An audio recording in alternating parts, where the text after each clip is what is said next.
So I've got back control here, and today we're hunting for the choke. A lot of times I like to play for alternative attacks, like gripping wrists and doing triangles, whatever that's called, diamond locks and all kinds of things, bow and arrows, whatever. But first, we want to go for this choke. Although, what can help me get this choke is looking for other things, and what can help me get those other things is looking for the choke. A lot of times, if I'm trying to maybe push this arm down and go over the top, he's stopped defending his neck so well because he's very worried about this leg coming over the top. And that gets me a little bit of purchase. So if I stay on his jawline with my hand and push, even if I'm not under the neck, a lot of times I'll fall under the neck as I round that corner, right? So now my first goal is to get my hand behind his shoulder.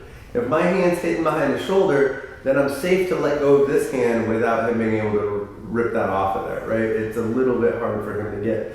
So when I let go here, I'm going to now sneak this hand behind his head. I like to put the back of my hand towards the back of their head because it's a little harder then for him to find that stuff. So that hides here. I hide all that with my head, and I'm really using my head to drive him into the crook of my elbow there. And as I drive that in, now my elbows close down to each other, and then they go down to the chest.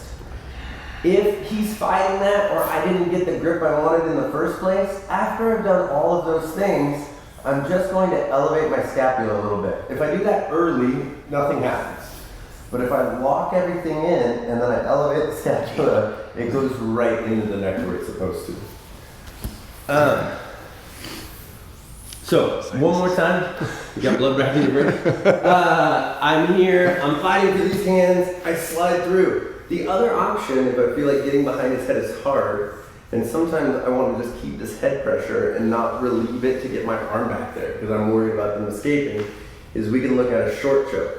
So I'm going to come and bring this palm facing me and grab my own hand. My forearm is going to dig into his scapula, and I'm going to try and pinch my elbows together. He just happens to be in my way.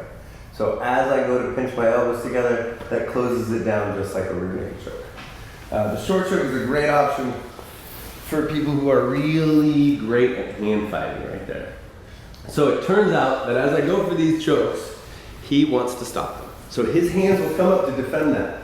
And as his hands come up, it's easier to push him down into the hole and get my chest up to his head. And now doing things like going over the top of his arms get a little bit easier.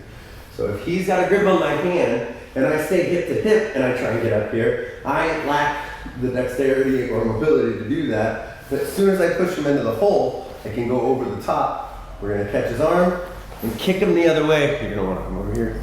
And as we kick him the other way, we grab some cloth, we grab a knee, and then we roll back. And that's a bow and arrow choke from the rear naked choke setup. So I'm hunting for this rear naked choke. His hand comes up. I push him down to drop him in the hole. I kick over that hand. As I take him to the other side, I find this collar and I grab the knee.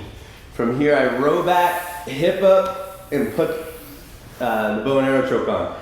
So he's the bow, I'm the arrow. I'm trying to bend him and come up into his shoulder with my hips to finish that choke. I think focusing mostly on those two will be most beneficial to us because we could use some time in the bow and arrow. So we'll go from rear naked chokes to bow and arrows to rear naked chokes to arm bars from bow and arrows. There's a lot of things from the bow and arrow that we can look at.